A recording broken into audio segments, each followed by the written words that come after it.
কাজ্জাবের বাড়ি চলে গেলেন। মুসাইলামাতুল কাজ্জাব 90,000 সৈন্য নিয়ে উলঙ্গ তরোয়াল নিয়ে তাকে পাহারা দিতে লেগেছে। হযরত আবু বকর সিদ্দিক মুসাইলামাতুল কাজ্জাবকে যে বলতে লাগলো, এ মুসাইলামাতুল কাজ্জাব, তুমি কেন কোরআনের বিরোধী করেছো? কোরআন যেখানে জানিয়ে দিয়েছে মা কানা মুহাম্মাদুন আবা আহাদিম মির রিজালিকুম ওয়ালাকিন রাসূলুল্লাহ ওয়া খাতামান নবিয়্যিন, নবী হলো শেষ নবী। তাহলে সেই জায়গায় কেন তুমি নিজেকে খতমে নবুয়তের উপরে আঘাত দিয়ে নিজেকে কেন নবী দাবি করেছো? আল্লাহ নবী যেখানে জানিয়ে দিয়েছে আনা খাতিমুন নবী, আমি শেষ নবী, কেন তুমি নিজেকে নবী দাবি করেছো? এই মুসাইলামাতুল কাজ্জাব, তুমি এই কথা থেকে নিজেকে ফিরিয়ে নাও। তুমি বলো আমি ভুল করেছি, এই কথাকে উইথড্র করে নাও। মুসাইলামাতুল কাজ্জাব আবু বকর সিদ্দিকের কোনো কথায় কান দিচ্ছে না। সে ভাবতে লেগেছে আবু বকরের সাথে 10,000 রয়েছে, আমার সাথে 90,000 রয়েছে, এই সুযোগে 10,000 কে ফিনিশ করে দেওয়া যাক। শুনছেন? যেমন আজকেও কেউ কেউ ভাবছে ক্ষমতা আমাদের হাতে, মিলিটারি আমাদের, সব আমাদের, এই সুযোগে মেরে দেওয়া যায়। কিন্তু ঘোর কেটে যাবে। যতবার করেছে ঘোর কেটে গেছে। হাতে পাগলামি করুনি, যা করে খাচ্ছ ঝেড়ে ঝুড়ে চিটিংবাজি করে খেকে যাও। কি ভুল বলছি নাকি? হ্যাঁ, আর না একদম ঘোর কেটে যাবে। চামচিকে পাহাড়ে গিয়ে ধাক্কা মেরেছে, বলুন তেমনি ওর নাকের ডিজাইন ভালো না, কিরম হবে বলুন তো? এই দশা।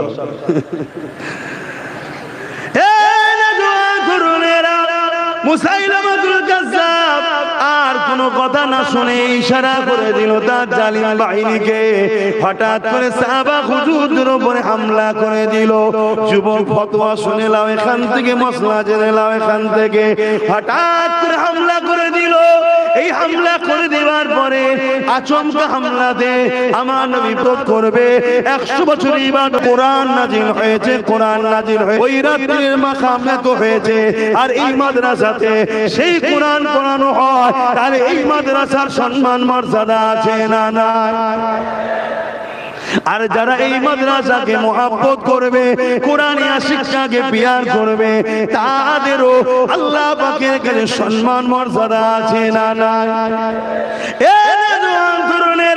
এখানে আর একটা কথা জানিয়ে দিই, যদি লাইলাতুল কদরে কোরআন নাজিল হওয়ার জন্য এক রাত্রি ইবাদত 100 বছর বা 1000 মাসে ইবাদতে নেকি যদি হতে পারে, তাহলে যে রাত্রির পর সবে সাদেকে আমার রাসূলুল্লাহ এসেছিলেন, ওই রাতটা আল্লাহ পাকের কাছে কতটা বড় নিয়ামত। কারণ নবী হলেন কোরআনের সাহেব।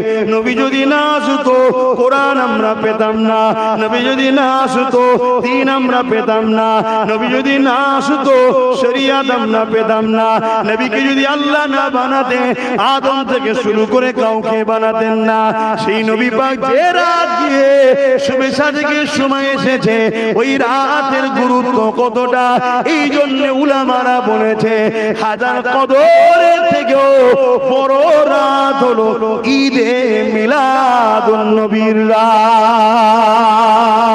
এ যুবকেরা, তরুণেরা, বাপেরা, প্রেম এখানে হয়, ফতোয়া এখানে হয়, ফতোয়া এখানে থাকে, প্রেম এখানে থাকে, ফতোয়া এখানে থাকে।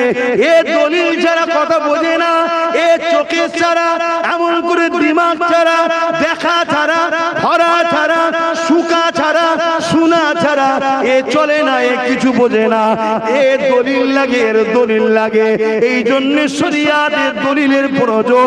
এই জন্য এখানে আল্লাহ শরীয়ত রেখেছে, এখানে আল্লাহ ইলম রেখেছে, এখানে আল্লাহ জ্ঞান রেখেছে। কিন্তু ঈমান কি আল্লাহ এখানে রাখেনি, কারণ ঈমান কিছুই বোঝে না, ঈমান প্রেম আর আদবের না। তাই আল্লাহ ঈমানকে এখানে রেখেছে। আরো জোরে বলুন সুবহান।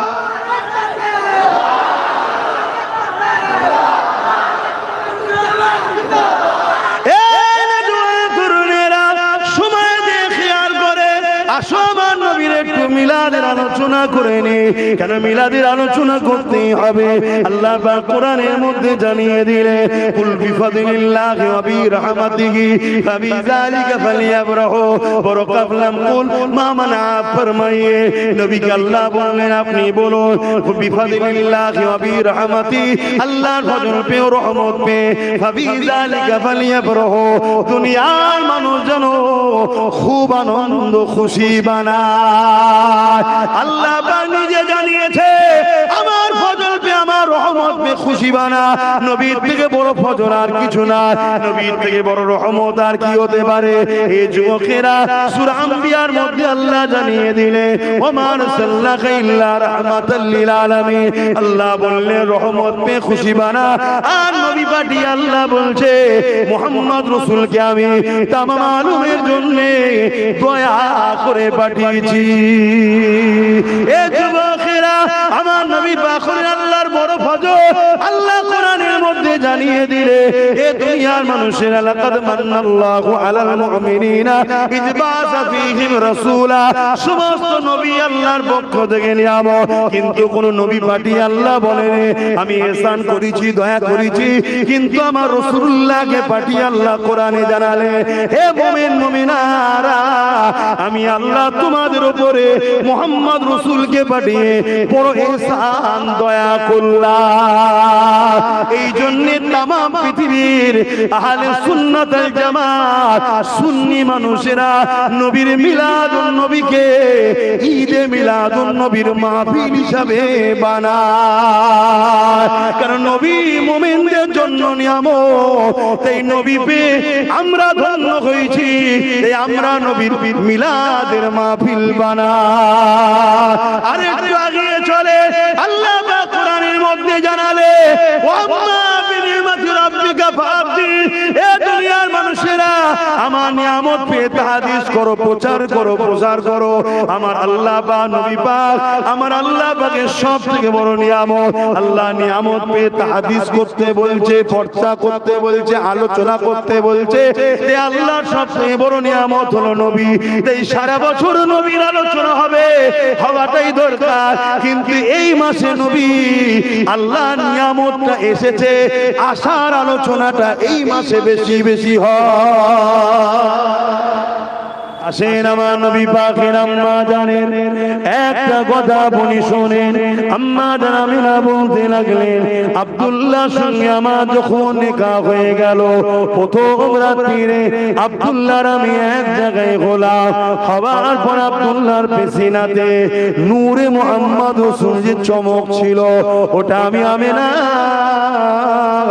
আমার হে মুবারকে চলে গেল। ওটা যেতে দেরি আমি আমিনা আমার শরীর থেকে খুশবু বেরোতে শুরু হয়ে যায়। আমাদের আমিনা বলেন এ খুশবু আস্তে আস্তে ছড়াতে ছড়াতে পুরো মক্কার গলিতে গলিতে এই খুশবু ছড়াতে শুরু করে দেয়। এই খুশবু এত ছড়াতে লেগেছে, চারিদিকে আলোচনা হতে লেগেছে। আমি নাই খুশবু পাই কোথায়, আমি নাই খুশবু মাকে কোথা থেকে? কেন এই খুশবু মক্কার কোন বাজারে পাওয়া যায় জানা যায়, এবং অনেকে বিদেশে ব্যবসা করতে যায়, তারাও বলতে লেগেছে অন্য জায়গায় পাওয়া যায় বলে আমাদের জানা যায়। এ যুবকেরা এই খবরটা রাসূলুল্লাহ দাদা জানের কানে চলে গেল। রাসূলুল্লাহ দাদা জান রাসূলুল্লাহ দাদি জানকে জিজ্ঞাসা করতে লাগলো, চারিদিকে আমিনা খেলি চর্চা চলছে, আমিনা খুশবু কোথা থেকে পায়, আমিনা খুশবু কোথা থেকে মাকে? রাসূলের পাকে দাদি জান বলতে লেগেছে আমি আপনাকে বলবো বলবো মনে করি আমিনা যখন গোসলখানা থেকে বাইর হয়, আর আমি যখন তারপরে গোসলখানায় ঢুকি যেন মনে হয় আতরের গোডাউনে ঢুকে গেছি। এই কথা শুনে রাসূলুল্লাহ দাদা জান আম্মা জান আমিনাকে ডাক দিলে, ও আমিনা এদিকে এদিকে আসো মা, চারিদিকে একটাই চর্চা, তোর কোথা থেকে পাও, তুমি কোথা থেকে মাকো, কোথা থেকে পাও।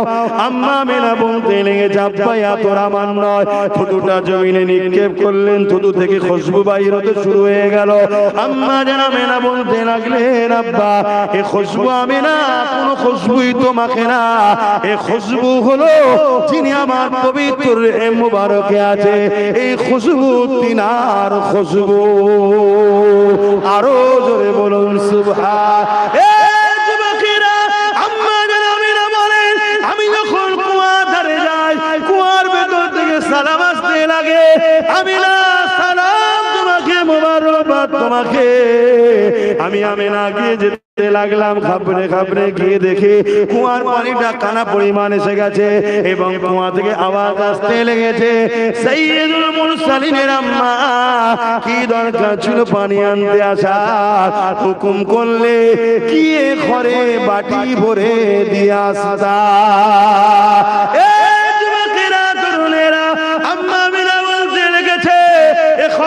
চতুর্দিকে ছড়িয়ে গেল, এলাকার মহিলারা আগে থেকে গিয়ে দাঁড়িয়ে থাকে, বা আমি গেলে অনেকে দূর থেকে দেখতে পেলে আমাকে রুখে দেয়, ও মা মেনা চলে যাবেন না, আপনি চলে গেলে পানি নেমে যাবে, পানি তুলতে রশি দিয়ে বড় কষ্ট হবে। তে আমার বাচ্চা দুনিয়ায় আসার আগে থেকেও মানুষকে ফায়দা উপকার দিতে লেগেছে। বলো নবীর এই ছোটবেলার কথাগুলো শুনলে তোমাদের খুশি হয় না দুঃখ হয়? একেই বলা হয় ঈদ, মিলাদ, নবীর মাহফিল। কথা বুঝে আসছে? নবীর এই আলোচনাগুলোর মধ্যে আল্লাহর কুদরতি আছে না নাই? এগুলো ঘটছে কার কুদরতে? সবই তো আল্লাহর। কোন জিনিসটা আল্লাহর নয়? নবী চাঁদ টুকরো করছে, করেছে না করেন? জোরে বলেন। আমার নবী চাঁদ টুকরো করেছে, এটা সত্য না মিথ্যা? কিন্তু মূলত ক্ষমতা কার? আল্লাহ। কিন্তু আমার তোমার দ্বারাই তো হচ্ছে না। যারা আজকে নবীকে মিটাতে চাইছো, আজকে নতুন আবু জেহেল উতবা সাইবা, আজকের আব্দুল্লাহ ইবনে উবাই, দাড়ি টুপি পাগড়ির আড়ালে আব্দুল্লাহ ইবনে উবাই ছিল না, জানো? বলো সবাই মিলে এক জায়গায় হয়ে চাঁদ টুকরো তো দূরের কথা, একটা আলোকে বলুন একটু সরে যা, আর নবীর ইশারায় সূর্য উঠছে। জোরে বলুন সুবহানাল্লাহ। সেই নবীর বিরোধী করো না, নবীর সঙ্গে গোস্তাকি করো না।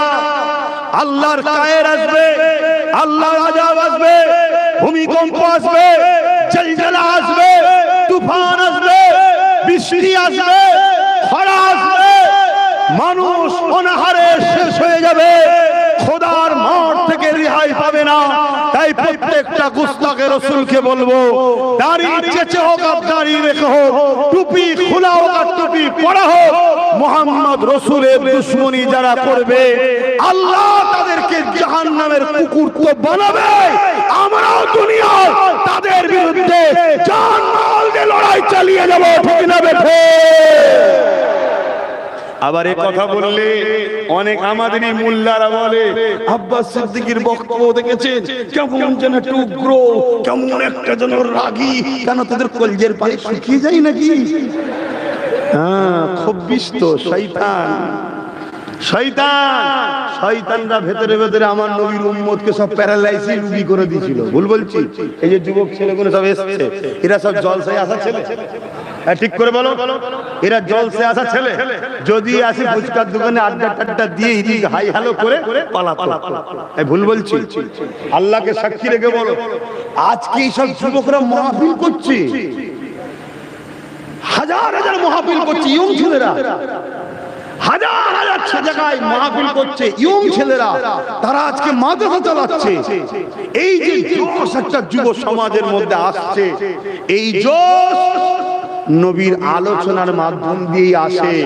আর এই আলোচনা ওসিলা আল্লাহ, এই অধম অহংকার নয়, নবীর গোলামের দ্বারা আল্লাহ করিয়েছে।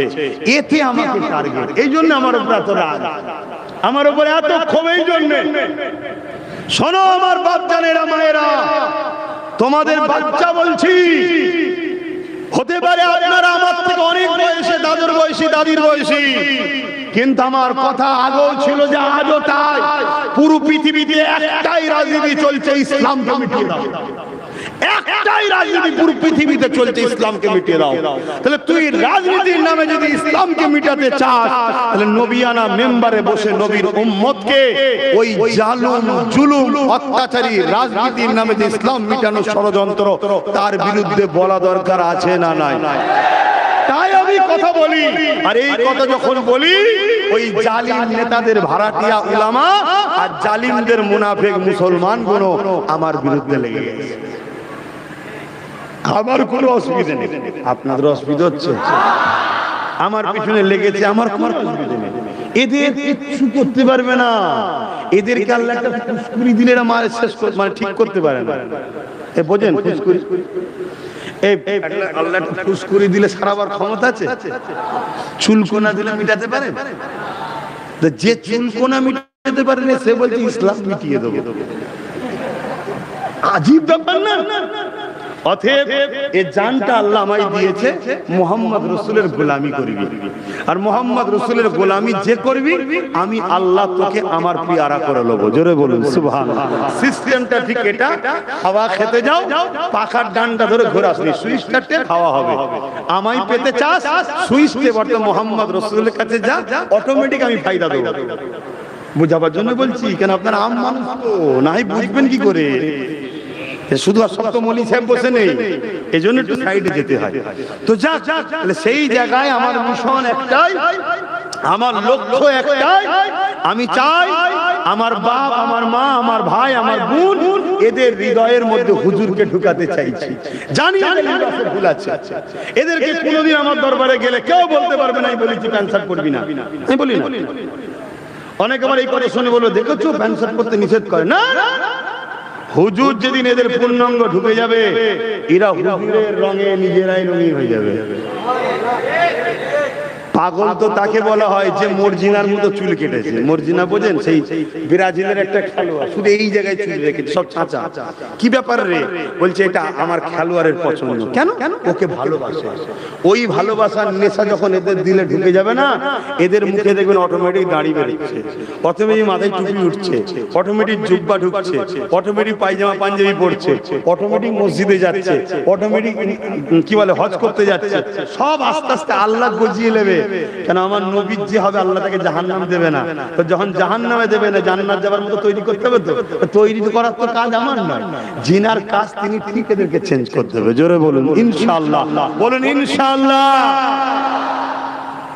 কিন্তু বাপ ভাইরা, হুজুরকে মোহাব্বত না করে এই সমাজে অনেক লোক আছে যাদের চেহারা দেখলে মনে হবে আসমান থেকে ফেরেশতা নেমেছে, অথচ ইবলিস শয়তানের টেন্ডার নিয়ে বসে আছে। কি চেহারা! কিন্তু ইবলিস শয়তানের টেন্ডার নিয়ে বলে ঘুরিয়ে ফিরিয়ে শুধু আমার হুজুরকে ছোট করছে, শুধু ছোট করছে। এরকম সমাজ আছে না? না বলুন, আমি ভুল বলছি? কেউ হুজুরের আহলিয়া আম্মা খাদিজা হুজুরকে নিয়ে সমালোচনা করেছে না করেন? কেউ হুজুরকে নিয়ে এটা ওটা সব বলেছে না বলেন? দেখলে মনে হবে নূর চমকাচ্ছে, ফেরেশতা এসেছে। বলুন, এসব কথাগুলো যারা বলে তারা হুজুরকে ছোট করছে না করেন? হ্যাঁ, কেউ বলে আবার এসব কথা বলতেও তো ভয় লাগে, আল্লাহ না নারাজ হয়ে যায়। কিন্তু ছেলেদের জানাতে হবে। হযরতে মওলা আলী শেরে খোদা, তিনার সম্বন্ধে বলে কেউ কেউ তিনি নাকি নাউযুবিল্লাহ শারাব পান করেছে। বলুন বলুন, কে? প্যান্ট শার্ট পরা ছেলে বলেছে? এ দাড়ি চাঁদা ছেলে বলেছে? দাড়ি চাঁদা ছেলে নিজে হয়তো মদ খেয়েছে, কিন্তু মওলা আলীর গায়ে দাগ লাগায়নি। মওলা আলীটা কে? মওলা আলী হলো ইলমের দরজা। নবী পেতে গেলে মওলা আলীকে দরকার। নবী বলেছে আমি হলাম ইলমের শহর, আলী হলো ইলমের শহরের দরজা। তাই মওলা আলী বলতো নবীর কাছে যে একবার যাবে আমার কাছে দুবার আসবে। একবার আমার দরজার মধ্যে দিয়ে যাবে, আবার দেখা করে বেরোবার সময় আমার মধ্যে দিয়ে আসবে। জোরে বলুন সুবহানাল্লাহ। 9 বছর যখন বয়স ছিল, তখন হুজুরের হাতে হাত দিয়ে হুজুরের কলেমা পড়েছে। কথা বুঝে আসছে? কোন কোন রায়াতে 7 বছর বয়স, ছোটবেলা থেকে হুজুরকে ইক্তেদা করে নামাজ পড়তো, হুজুরের সঙ্গে রোজা রাখতো, নামাজ ফরজ হবার আগেও হুজুর নামাজ পড়তেন, রোজা ফরজ হবার আগেও হুজুর রোজা রাখতেন, মাওলা আলী ফরজ হবার আগেও হুজুরের দেখা দেখি উযু করতেন, নামাজ পড়তেন, রোজা রাখতেন। তাহলে মাওলা আলী যদি মদ খায়, হুজুরের দেখা দেখি সব করেছে, তাহলে ঘুরিয়ে বলছে হুজুরও মদ খেয়েছে, নাউযুবিল্লাহ। ঘুরিয়ে এটাই বলা হবে হুজুরকে অনুসরণ করে ছোটবেলা থেকে চলছে। শুনছেন তো নাকি? কেউ 7 বছরের কোন ছেলে আপনাদের ঘরের অমুসলিমদের বাচ্চারাও খায়? কোরআন কখনো অন্যায়ের সঙ্গে আপোষ করে না। কোরআন অন্যায়কে খতম করার জন্য এসেছে। ঠিক বললাম না ভুল বললাম? আবার এই ঠিক বলা জিজ্ঞেস করলে অনেক মৌলভী সাহেবদের এখন কষ্ট হয়, বলছে সামনে সব মুফতি আল্লামা বসে আছে নাকি জিজ্ঞেস করছে। এরা মুফতি আল্লামা না হতে পারে, কিন্তু তোমাদের মতো ভাড়াটিয়া মানুষেরা নয়। বলেন ইনশাআল্লাহ। তো সেই জায়গায় কোরআনের মিশন হলো জালিম, জুলুম, অন্যায়, অত্যাচার খতম করে পৃথিবীতে শান্তি প্রতিষ্ঠিত, শান্তির জিন্দেগি, শান্তির জান্নাতের রাস্তাই তো কোরআন। জোরে বলুন সুবহানাল্লাহ। আর এই কোরআন জিনার উপরে এসেছেন সাহেবে কোরআন হযরত প্রফেট মুহাম্মদ রাসূল সাল্লাল্লাহু আলাইহি ওয়াসাল্লাম। তিনি হলেন কোরআনের বাস্তব, কোরআনের বাস্তব প্র্যাকটিক্যাল। কোরআনটা নবী আমাদেরকে নিজের লাইফে পালন করে আমাদেরকে শিখিয়েছেন। জোরে বলুন সুবহানাল্লাহ। কিন্তু মাসটা চলছে রবিউল আউয়ালে, আর আমার বাপ রবিউল আউয়ালের চাঁদের শেষ শনিবার, ঠিক বললাম, শেষ শনিবারই মাহফিল করে। এর থেকে বোঝা যায় হুজুরের স্মৃতিতেই মাহফিলটা মূলত করে। আর মাদ্রাসাটাও হলো হুজুরেরই ঘর। মাদ্রাসা কার ঘর? দয়াল নবী, নূর নবী, আহমদ মুস্তাফা, মুহাম্মদ মুস্তাফা সাল্লাল্লাহু, সকলে বলুন সাল্লাল্লাহু আলাইহি ওয়াসাল্লামের ঘর হলো মাদ্রাসা। আর মসজিদ আল্লাহর ঘর। আল্লাহর ঘর মানে আল্লাহ ওখানে থাকে না, আর এখানে নবী থাকে না। ওখানে আল্লাহকে সেজদা দেওয়া হয়, মসজিদ শব্দের মানে সেজদা দেওয়ার স্থান। আর এখানে নবী দিন শিখানো হয়, অর্থাৎ নবী চিনানো হয় মাদ্রাসায়। জোরে বলুন সুবহানাল্লাহ। আর যে নবী চেনে সে সিদ্দিক আকবর হয়, আর যে নবী চেনে না সে আবু জেহেল হয়। যে নবী চেনে সে গরিবের নামাজ হয়, যে নবী চেনে না সে হতভাগা আকবর হয়। যে নবী চেনে সে মুজাদ্দিদ জামান আবু বকর সিদ্দিক হয়, আর যে নবী চেনে না সে বুশ হয়। বুশ চেনেন তো বুশকে? হ্যাঁ। অতএব নবী চিনানো এখানে হয়। আসেন আলোচনার দিকে যাই। সকলে প্রাণ খুলে জবান ছেড়ে নিজের নেতার উপরে দরুদ পড়ুন। আল্লাহুম্মা সাল্লি আলা। এই পাখাটা এরকম ভাবে দিলে হবে না, তো গলায় লাগছে পুরো। বন্ধ করেন পাখা, পিছন থেকে দিতে হয় না, এক্ষুনি গলা বসিয়ে দেবে। কেন কথা বলছি, গরম হচ্ছে আর ঠান্ডা হাওয়া মারছে। পাখা সবসময় পিছন থেকে পিঠে দিতে হয়। আউযু বিল্লাহি মিনাশ শাইতানির রাজীম। বিসমিল্লাহির রহমানির রহিম।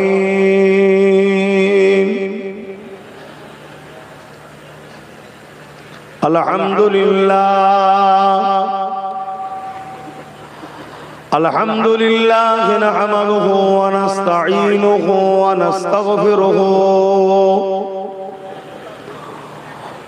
ওয়া নু'মিনু বিহি ওয়া নাতাওয়াক্কালু আলাইহি ওয়া নাউযু বিল্লাহি মিন শুরুরি আনফুসিনা ومن سيئات أعمالنا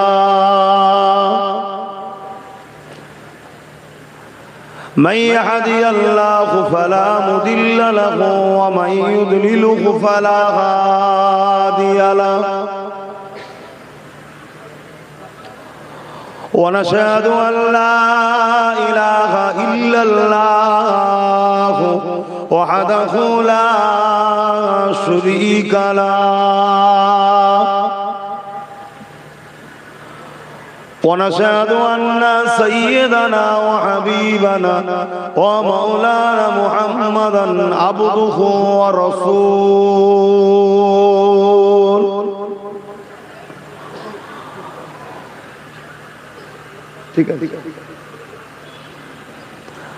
أما بعد فيا أيها الحاضرون رحمكم الله قال الله تعالى في كلام المجيد والفرقان الحميد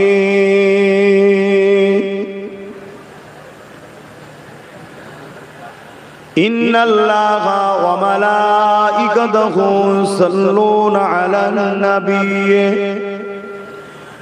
يا أيها الذين آمنوا صلوا عليه وسلموا تسليما اللهم صل على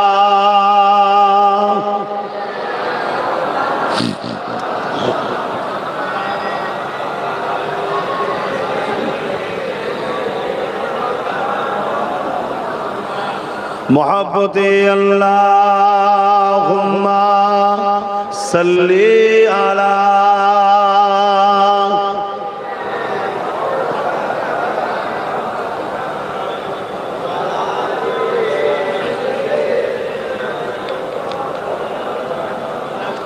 যেসব ভাইয়েরা আমার দাঁড়িয়ে আছেন আপনারা আজ দাঁড়িয়ে আছেন নাচারে জায়গা নাই आज अल्लाह আপনাদেরকে যেন বসনেওয়ালাদের থেকেও নেকি বেশি দেয় বলুন আল্লাহুম্মা আমিন নাচারে দাঁড়িয়ে আছেন কিন্তু দরুদে কুঞ্জুসি করবেন না পৃথিবীতে একটাই জিনিস আছে দরুদ ও সালাম যেটা পড়তে দেরি শুধু মুখ দিয়ে বাইর হওয়ার সাথে সাথেই আল্লাহ কবুল করেন জোরে বলুন সুবহানাল্লাহ বাকি নামাজ পড়তে হয় পড়ি রোজা রাখতে হয় রাখি হজ করেছেন আল্লাহ করেছি সব দান করাতে হয় করি সব কিন্তু কবুল হয় বলে জানা নেই কিন্তু দরুদ আমার আল্লাহ বলছেন তোমাদের জবান দিয়ে বেরোতে শুধু সঙ্গে সঙ্গে আমি কবুল করি কেন এটা আমার হাবিবের জন্য জোরে বলুন সুবহানাল্লাহ আল্লাহ তার মাহবুবকে কত ভালোবাসে আর প্রতিটা জিনিসই আমরাও দেখুন আমাদের ভালোবাসাকে ভালোবাসি আমাকে আঘাত দিলে যতটা না কষ্ট হয় আমার ভালোবাসাকে আঘাত দিলে বেশি কষ্ট হয় এটা আপনাদের ক্ষেত্রেও হয়তো নাকি তাহলে যিনি রব্বুল আলামিন যিনার দয়া শেষ নাই আমরা সামান্য দয়ালে যদি এটা করি তিনি তার ভালোবাসাকে আঘাত দিলেও কষ্ট পায় কুদরতি অন্তরে আর তার ভালোবাসাকে ভালোবাসলে এত খুশি হয় নিজেই বলেছে তোরা আমাকে ভালোবাসিস বলিস আমাকে যদি সত্যি ভালোবাসিস তাহলে আগে আমার বন্ধুকে ভালোবাস জোরে বলুন সুবহানাল্লাহ তো সেই নবীর ভালোবাসার নমুনা হলো দরুদ ও সালাম আল্লাহ পাক কোনো কাজে নিজের সাথে কাউকে শামিল করেন সাথে লাইনে मगर जब दरूद की बात आए तो खुदा ने पहले ऐलान किया इन्नल्लाह बेशक मैं खुदा व मलाइकतहू ऐ फरिश्ते तुम सब भी आओ फरिश्तों को भी साथ में मिला लिया युसल्लून अला नबी नबी पर दरूद भेजते हैं या अय्युहल्लज़ीना आमनू हर इंसान को खुदा ने नहीं बुलाया जो लोग ईमान लाए हैं आओ ईमानदारों क्यों तुम दूर रहोगे मैं और मेरे फरिश्ते दरूद भेजते हैं, तुम सब भी आओ सल्लू दरूद पढ़ा करो। बोलिए सुभान अल्लाह। আল্লাহ ঈমানদারদের ঘরে দরুদ পড়তে বলেছে এবং আল্লাহ ও ফেরেশতা দরুদ পাঠায়।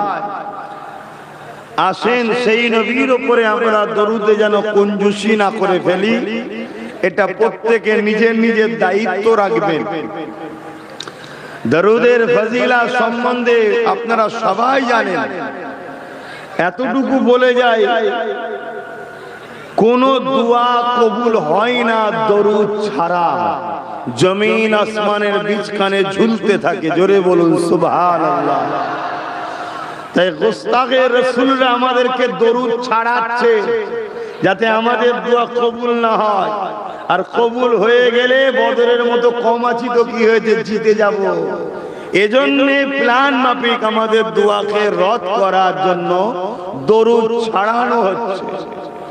এটাও শুনে রাখেন, আল্লাহ নবীর কাছে এক সাহাবী এসে বললেন, হুজুর আমি যদি আল্লাহর কাছে কিছু চাই, ওই চাওয়ার 4 ভাগে 3 ভাগ চাইবো, 1 ভাগ দরুদ পড়ব, তাহলে কি দোয়া কবুল হবে? আল্লাহ নবী বললেন, হয়ে যাবে, তবে তুমি যদি দরুদ আরো বেশি পড়ো আরো তোমার জন্যই ফায়দা। সাহাবী বললেন, তাহলে 50-50, 2 ভাগ দরুদ পড়ব, 2 ভাগ অংশ টাইম ধরে নিজের জন্য চাইবো, হবে? আল্লাহ নবী বললেন, এতো হবে, যদি আরো পড়ো আরো ভালো।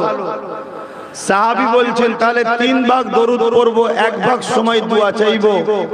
আল্লাহ নবী বললেন, এতো হবে, যদি আরো পড়ো আরো ভালো। সাহাবী বলছেন, হুজুর আজ থেকে আমি আর কিছু চাইবো না, শুধু দরুদই পড়বো।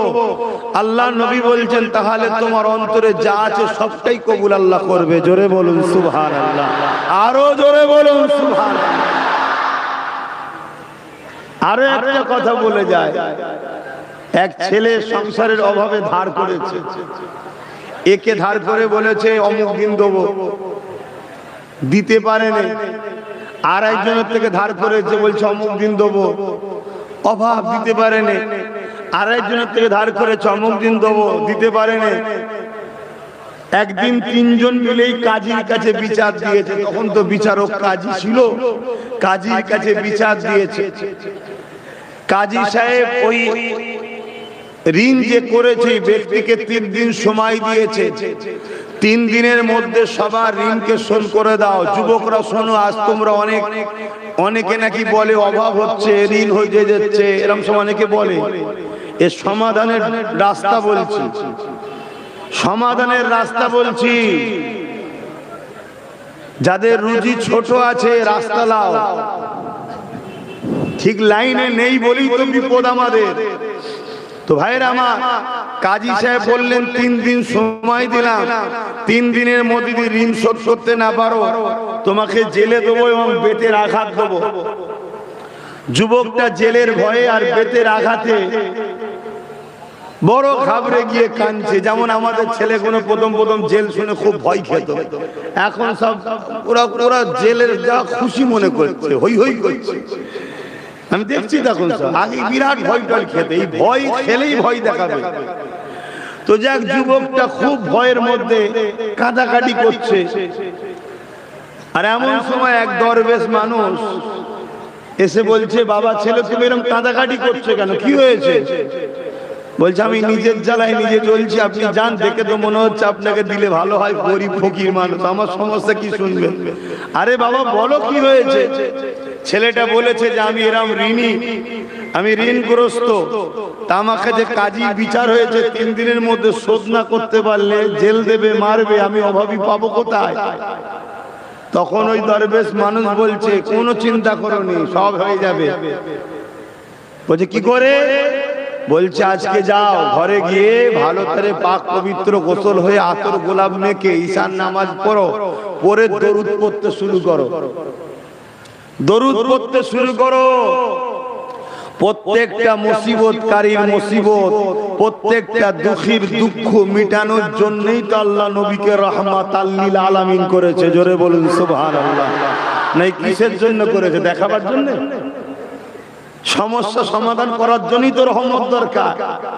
হ্যাঁ, আমরা সারা জীবন দোয়া চাইছি আল্লাহ তোমার রহমতে এই হও, তোমার রহমত ওই করো, রহমতটাই চিনতে পারলাম না। রহমত চাইছি, রহমতটা হলো আল্লাহ নবী পায়কারে রহমত, আল্লাহর রহমত হলো হুজুর পাক সাল্লাল্লাহু আলাইহি ওয়াসাল্লাম। জোরে বলুন সুবহানাল্লাহ।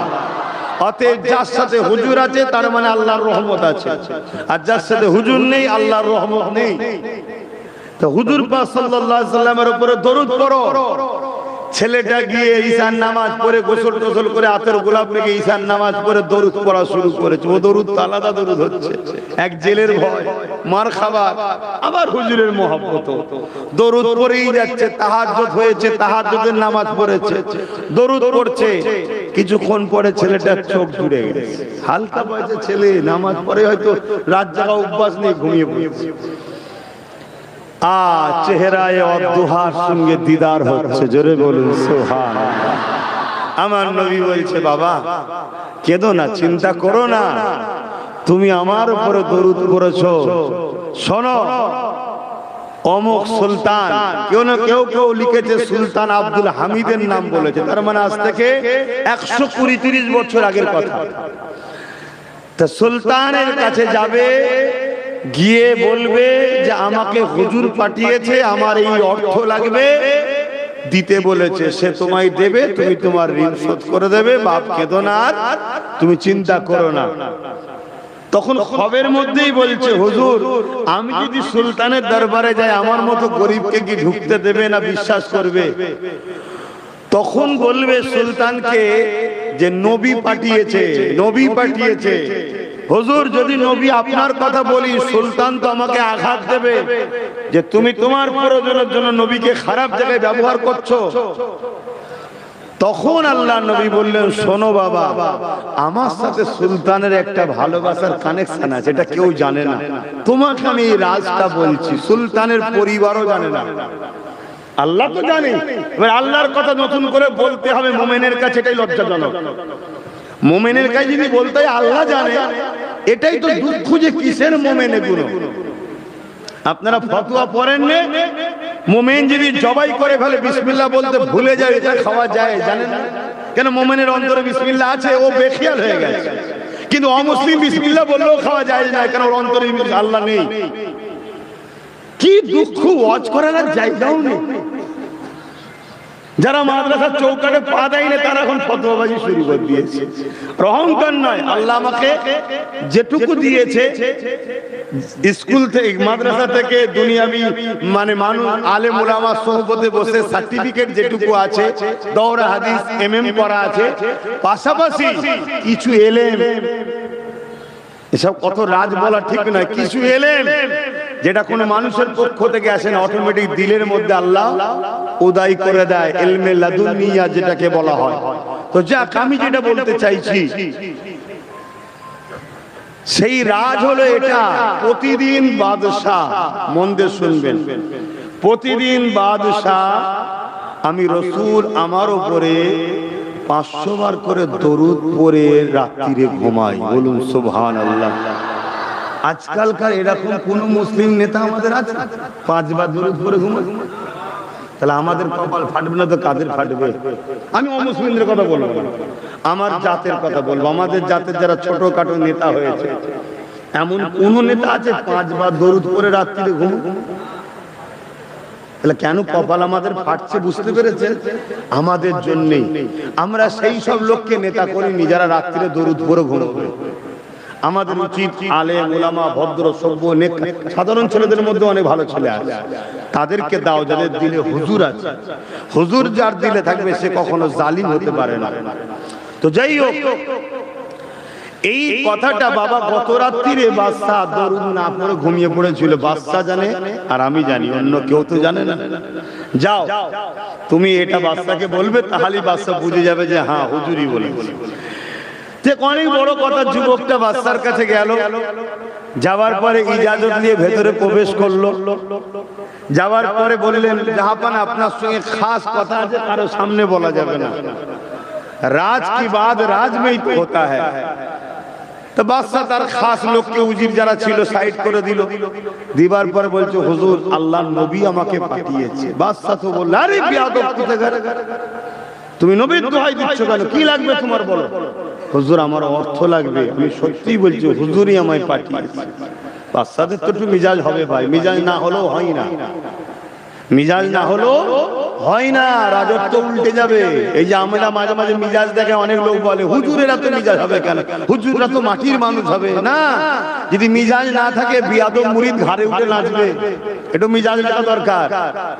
হযরত ওমর ফারুক হুজুরকে নিয়ে অনেকে বলতো, একদিন ওমর ফারুক নিজে দাঁড়িয়ে গেছে মেম্বারের মধ্যে, দাঁড়িয়ে গিয়ে বলছে তোমরা আমাকে বড় রাগী বড় কঠোর কড়া মনে হয়। শোনো, ওমর নিজের জন্য করা নয়, ওমর যদি করা না হয় তো রাসূলুল্লাহর বডিগার্ড চাকরানি নকরানিটা করবে কি করে? ওমরের টার্গেট আমার নবীর সঙ্গে কেউ বিয়াদবি না করতে পারে, তো হুজুরের জন্য আমি করা। তা হুজুরের আমিও যখন কোনো কড়া কথা বলি ওটা দিনের জন্যই বলি, নিজের জন্য নিজের বাপ মার জন্য বলি না, দিনের জন্যই বলি, দিনের স্বার্থেই বলি। তো যা বাদশা জিজ্ঞেস করছে বলো কি হয়েছে, তখন বলছে জাহাপানা আপনি প্রতিদিন যে দরুদ পড়েন 500 বার করে, গত রাত্রে পড়তে পারেননি। তখন বাদশা চেয়ার ছেড়ে উঠে দাঁড়িয়ে গেছে, চোখ ভরা পানি, কাঁদছে। আর তেজারি খুলে দিয়েছে, আর তেজারি রাজকোষের নয়, নিজের আজকালকার নেতার মতো নয় যে পাবলিকের ট্যাক্সে নিজের ধর্মস্থান তৈরি করব, এসব করছে না, করেন এরকম নয়। এইসব তো 2 নম্বর। অরিজিনালের কথা বলছি, যাদের অন্তরে আল্লাহর ভয় থাকে। নিজের পার্সোনাল যেটা তিজারি সেটা খুলে দিয়েছে, কারণ জনগণের তিজারিতে বাদশার হাত নেতারও হাত দিবার অধিকার না, এটা জনগণের সম্পদ, তোমাকে দায়িত্ব দেওয়া হয়েছে, মেনটেন করো। যদি ওখান থেকে আমানত খেয়ানত করো তুমি জনগণের সম্পদকে নষ্ট করার জন্য পাপী হবে। তো সেই জায়গায় বাদশা তাকে দিচ্ছে একটা করে তহবিল দিচ্ছে, আর জিজ্ঞেস করছে হুজুর কি বলেছিল, বলেছিল তখন এই গরিবটা বলছে যে হুজুর বলেছিল যে আমার গোলাম বাদশাকে যে বলো, এইভাবে একটার পর একটা দিয়েই যাচ্ছে। তখন সে বলতে লেগেছে যাক আজ তোমার দ্বারা প্রমাণ হলো দরুদ তো আমি পড়ি, হুজুর আমায় খেয়াল রেখেছে। জোরে বলুন সুবহানাল্লাহ। এই রাজত্ব যদি তুমি চাও বলো আমি দিয়ে দিতে এক্ষুনি রাজি। হুজুর যে আমায় মনে রেখেছে এই রাজত্বর কাছে, এই হুজুর আমায় মনে রেখেছে এই ভালোবাসার কাছে, এই রাজত্বটা কিচ্ছু দাম আমার কাছে নেই। জোরে বলুন সুবহানাল্লাহ। এটা হলো আশিকদের কাজ। তা যাই হোক, আমি যেটা বলতে চাইছি, ওর প্রয়োজন যতটুকু ছিল ততটুকু নিয়ে সেও চলে এসেছে। ছেলেটাও ভালো ছেলে ছিল। পরের দিন কাজী সাহেবের বাড়ি গিয়ে হাজির হয়েছে, দ্বিতীয় দিনেই হাজির। কাজী বলছে এখন তো সময় আছে, না আমি দিয়ে দেবো আপনাকে অর্থ, কাল বিচার ডাকেন। কাজী বিচার ডেকেছে, ডিকের পরে ওই 3 জন এসে হাজির হয়েছে। কাজী সাহেব আছে, এও আছে, বিচার হবে। তখন কাজী সাহেব ওই 3টে ছেলেকে বলছে বাবা তোরা যদি একে মাফ না করিস বল, আমি কাজী সাহেব তোদেরকে টাকা দিয়ে দেবো। জোরে বলুন সুবহানাল্লাহ। 3টে ছেলে এক এক করে বলছে যে কাজী সাহেব আমাদের পয়সা লাগবে না, যেটা পেতাম দিতে হবে না, যদি আমাদের এই ভাইয়ের কোনো অর্থ লাগে বলুন, আমরা আরো অর্থ দিতে রাজি আছি। জোরে বলুন সুবহানাল্লাহ। কাজী সাহেব জিজ্ঞেস করছে এটা তো সেদিন বলতে পারতিস। তখন 3 জনই বলছে সেদিন তো এটা ঘটেনি, যেটা পরে ঘটেছে। কি ঘটেছে? আল্লাহ নবী খবরের মধ্যে এসেছিল, 3 জনেরই খবর এসে বলেছে বাবারে তোদেরই তো একটা ভাই, আমি রাসূলুল্লাহ মারি তো বান্নেওয়ালা একটা উম্মাহ, সে নাই গরিব, পয়সাটা দিতে পারেনি। আল্লাহ তো তোমাদেরকে অনেক ধন দৌলত দিয়েছে, তুমি কি তোমার গরিব ভাইটাকে আমি রাসূলুল্লাহর উম্মত হিসাবে মাফ কি করে দেওয়া গেল না? কাজী সাহেবও বলতে লেগেছে, বাবারা শুনে রেখে দাও, আল্লাহ নবী আমারও খবে এসেছিলে। আমাকে দিদা দিয়ে বলতে লাগলো, কাজী সাহেব রে, বিচার তো করে দিলে, কিন্তু একবারও ভাবলে না সামনের ব্যক্তিটার দিকে, সে কতটা অসহায়, সে কতটা গরিব। আল্লাহ তো আপনাকে অনেক অর্থ দিয়েছে, আপনি কেন গরিবটাকে দেখে তাকে অর্থটা দিয়ে দিতে পারলেন না? এই যুবকের ওসিলায় আমারও নবীর দিদার হয়ে গেছে। আরো জোরে বলুন সুবহানাল্লাহ। আল্লাহ অতএব দরুদের, আল্লাহু আকবার, দরুদের গুরুত্ব এত। মুহাদ্দিসিন মুফাসসিরিনরা পৃথিবীতে যত দোয়া আছে সব দোয়াকে এক জায়গায় করে বলেছে, সবথেকে উত্তম দোয়া হলো দরুদ। সেই দরুদ কোনোভাবে কুঞ্জুসি না হয়, সর্বসময় পড়া দরকার। কিন্তু আমার যুবক ভাইয়েরা পড়ছো না। ঘুরতে ফিরতে পড়ো, কাজ কামের মধ্যে যে পড়ো, বাইক চালাচ্ছে পড়ো, কাজ করছো পড়ো, তোমার অন্তরে অন্তরে ঠোঁট লাল মিনমিন করে লড়বে, কি করছে কেউ শুনতে পাবে না, তুমি জানবে, আল্লাহ জানবে, হুজুর জানবে। দরুদ পড়ো। দরুদকারীর বাপের নাম ধরে হুজুরকে বলা হয় যে অমুকের সন্তান অমুক আপনার উপর দরুদ পড়েছে। একদিন পড়ো, এক সপ্তাহ পড়ো, এক মাস পড়ো, এক বছর পড়ো, 10 বছর পড়ো, একদিন তো হতে পারে আকায়ে দো আলম পর্দা উঠিয়ে বলবে, আমার গোলাম তুই এতদিন ধরে আমায় স্মরণ করেছিস, আজ আমায় দেখেলে। জোরে বলুন সুবহানাল্লাহ। আর একবার যে নবীকে দেখবে, এ যুব সমাজ, 7টা জাহান্নাম তার জন্য হারাম। জোরে বলুন সুবহানাল্লাহ। এগুলো ভাবো ভাই আমার। আসেন লম্বা চওড়া ভূমিকা দিয়ে যাচ্ছি না, আজ উদ্দেশ্য করে মাহফিলটা করেছে, আল্লাহ নবীর মিলাদের মাহফিল করেছে, অর্থাৎ নবী পাকের আগমনের আলোচনার মাহফিল করেছে। বড় দুঃখ লাগে এই আলোচনা মাহফিল নিয়ে আজ আমাদের মধ্যে মতনৈক্য করেছে। এই মতনৈক্য মিটিয়ে দেওয়া দরকার, ঐক্য একতা হওয়া দরকার। পৃথিবীতে কোনো ব্যক্তি জীবনী বলতে গেলে, জীবনী লিখতে গেলে তিনার শিশুবেলাটা কখনো বাদ দেওয়া যায় না। আমার নবী পাকের সিরাতের মাহফিল দরকার আছে, কিন্তু সিরাত জিনার মিলাদটাই তো তিনার, মিলাদ জিনার সিরাত তো তিনার। অর্থাৎ নবী পাকের শিশুবেলার আলোচনার মাহফিলকে মিলাদুন নবীর আলোচনার মাহফিল বলা হয়। আমার নবী পাক এই মাসে 12 তারিখ সোমবার সময় সাদেকের সময় তামাম পৃথিবীর অন্যায় অত্যাচার জুলুমকে মিটাতে এসেছিলেন, ধ্বংস পৃথিবীকে বাঁচাতে এসেছিলেন, মানুষ্য জাতিকে ইনসাফ ইনসানিয়াত নয় সত্যের রাস্তা দেখাতে এসেছিলেন। এক কথা স্রষ্টাকে চিনিয়ে ইনসাফ ইনসানিয়াতের সমাজ গড়ে সাম্য প্রতিষ্ঠিত করে দুনিয়াকেও জান্নাত আর পরকালের জান্নাতের রাস্তা দেখাতে এসেছে। আল্লাহ আল্লাহ। এই নবী আশাতে আমরা খুশি না বেজার গো? আমরা আখেরি নবীর উম্মত হয়ে কি ধন্য নয়? আমরা কি খুশি নয়? এই খুশিটাকে বলা হয় ঈদ। খুশিটাকে কি বলা হয়? ঈদ। আমার কিছু ভাইয়েরা, আমি কারো বিরুদ্ধে সমালোচনা করছি না, যাতে করে সমাধান হয় তার জন্য আলোচনা করছি। আমার কিছু ভাইয়েরা তারা এই ঈদে মিলাদুন নবীর আপত্তি করে। আবার কিছু ভাই আছে ঈদে মিলাদুন নবীকে সামনে রেখে ডিজে বক্স বাজিয়ে বড্ড বাড়াবাড়িও করে। বাড়াবাড়িও ইসলামের নিষেধ, কমানো ইসলামের নিষেধ। ইসলাম যে ধারার উপরে নবী, সাহাবা, ইমাম, মুস্তাহিদরা রেখেছেন সেই ধারার উপরে আমাদেরকে চলতে হবে।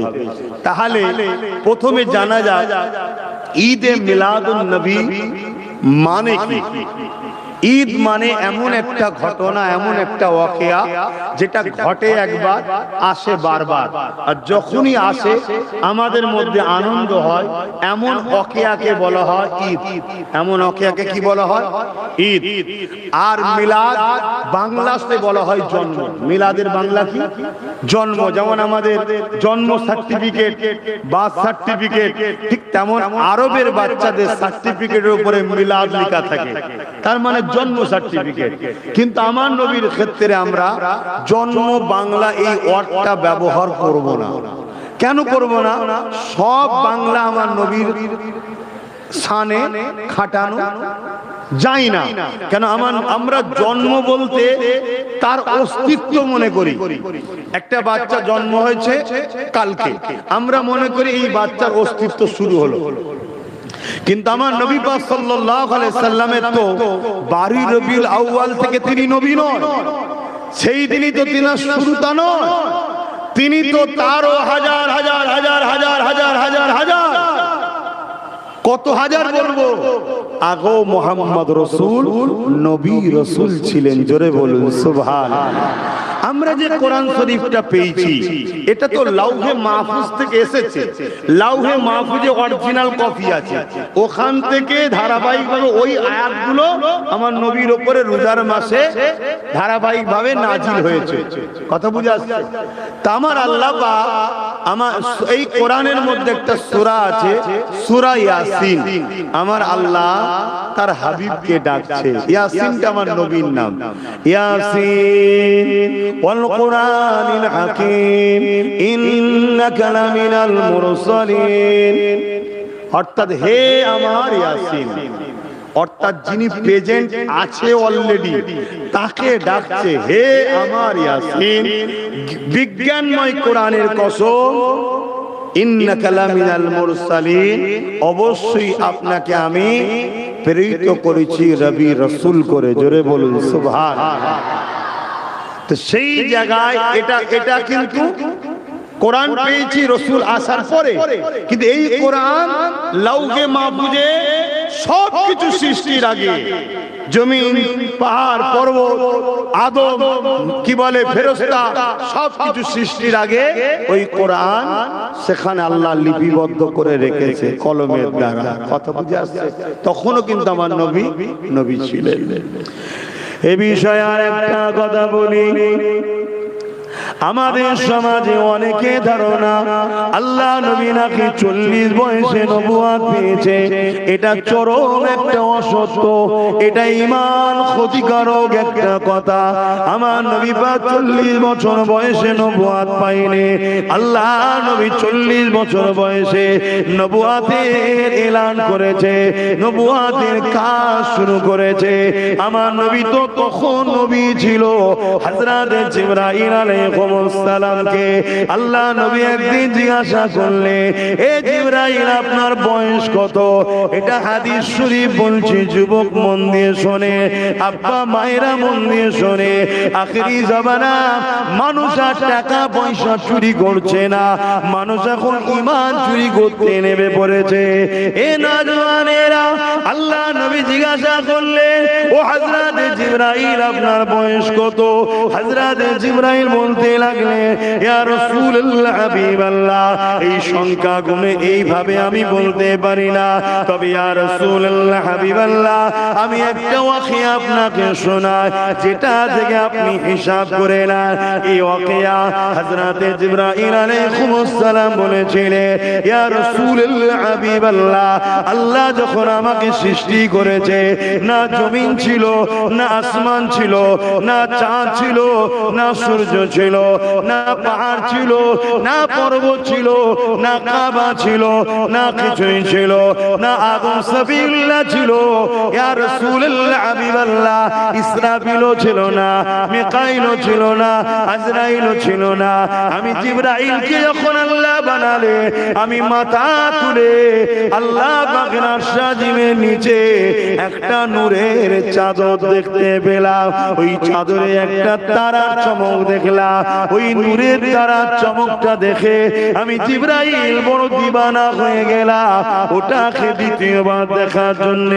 ইয়া রাসূলুল্লাহ হাবিবাল্লাহ, ইন্তেজার করতে করতে করতে ৭০,০০০ বছর কেটে গেল। ৭০,০০০ বছর কেটে যাবার পর ওই তারাটাকে আমি জিবরাইল দ্বিতীয়বার দেখতে পেলাম। ইয়া রাসূলুল্লাহ হাবিবাল্লাহ, ওই তারাটাকে দ্বিতীয়বার দেখার পরে আমি জিবরাইল তৃতীয়বার দেখার জন্য আরো বড় বেচাইন দিবানা হয়ে গেলাম। তৃতীয়বার দেখার ইন্তজারে রইলাম। ইয়া রাসূলুল্লাহ হাবিবাল্লাহ, ৭০,০০০ বছর ধরে আবার অপেক্ষা করলাম। আবার ৭০,০০০ বছর কেটে গেল, আবার তারাটাকে দেখতে পেলাম।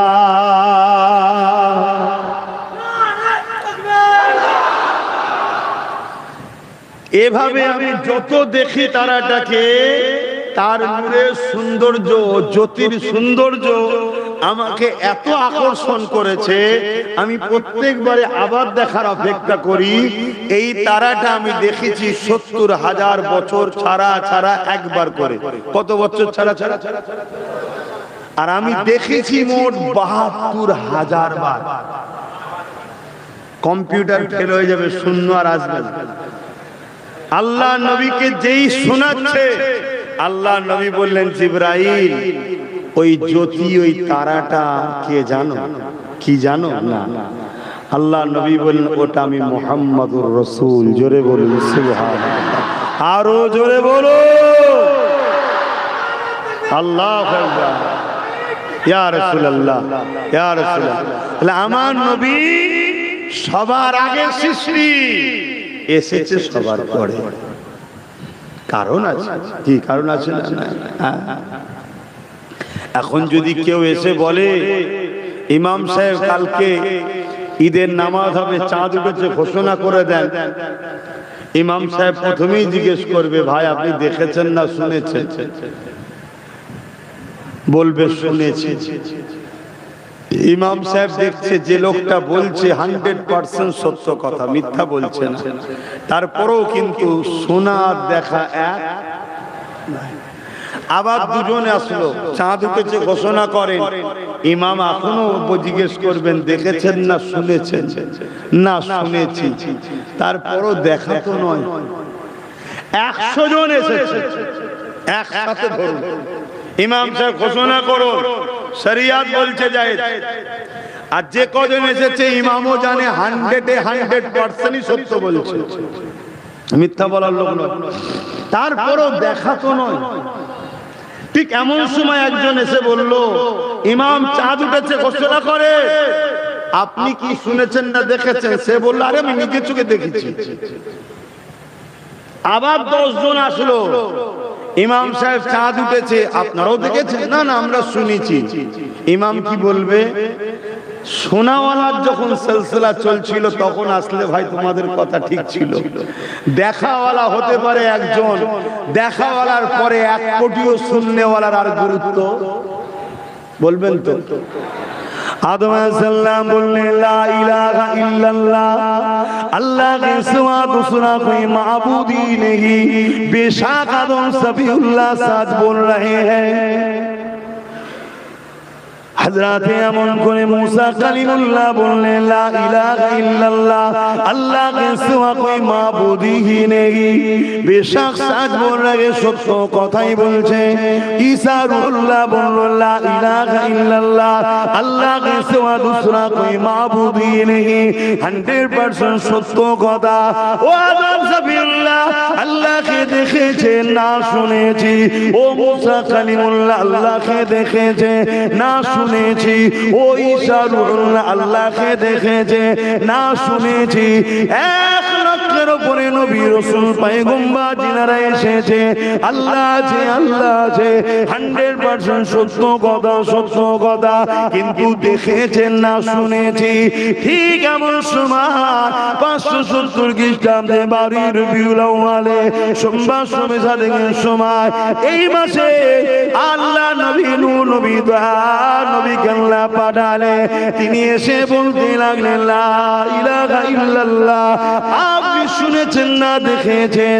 আমার নবী পাক বললেন, আমার আল্লাহ জানিয়ে দিলেন সুবহানাল্লাযী আসরা বিআবদিহি লাইলাম মিনাল মসজিদিল হারাম ইলাল মসজিদিল আকসা। আল্লাহ পাক আয়াত নাযিল করে দিলেন যে অবশ্যই আমি সেই পবিত্র সত্তা যার কোনো দুর্বল নেই, কমজোর নেই, তিনি তিনার হাবিবকে মসজিদে আকসা থেকে নিয়ে মসজিদে হারাম থেকে নিয়ে মসজিদে আকসা, ওখান থেকে নিয়ে সাতটা আসমান পার করিয়ে সিদরাতুল মুনতাহা পার করিয়ে কাবা কৌসাইন পার করিয়ে আবনা পার করিয়ে লামাখানে নিয়ে গিয়ে এক পদে আমি আমার হাবিবকে দিদার দিয়ে দিয়েছি। আমার রাসূলুল্লাহ জানিয়ে দিলে এ দুনিয়ার মানুষেরা আমি রাসূলুল্লাহ আল্লাহকে দেখেছি। এতদিন শুননেওয়ালারা এসেছে, সবাই সত্য কথা বলেছে, কিন্তু দেখনেওয়ালা মুহাম্মদ রাসূলুল্লাহ এসেছে। এখন যদি আরো 1 লক্ষ নবী পাঠায় শুননেওয়ালা, তাহলে শুননেওয়ালাদের গুরুত্ব থাকবে না। দেখনেওয়ালার পরে এই আল্লাহ বলে দিলে, এ আদম রে, এ শীষ রে, এ ইব্রাহিম রে, এ ইসমাইল রে, এ ইসহাক রে, এ মুসা রে, এ আমার নবী আলাইহিস সালাম গণেরা, শুননেওয়ালাদের সময় চলে যাও, চলে যাও, চলে যাও, চলে যাও।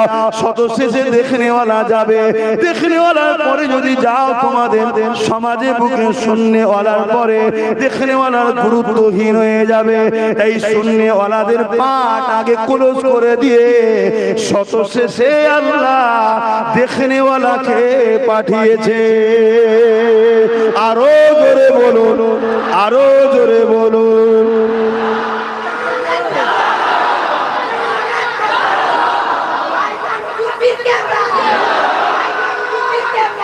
আল্লাহু আকবার। আমার স্লোগান দেবেন, ওই রাস্তায় ঠিক ছিল, ওইখানে আমাকে যা করার করে লো, এখানে না। এটা আমার হুজুরের মজলিস, আমি এমন কিছু হতে পারিনি, বুঝে আসছো?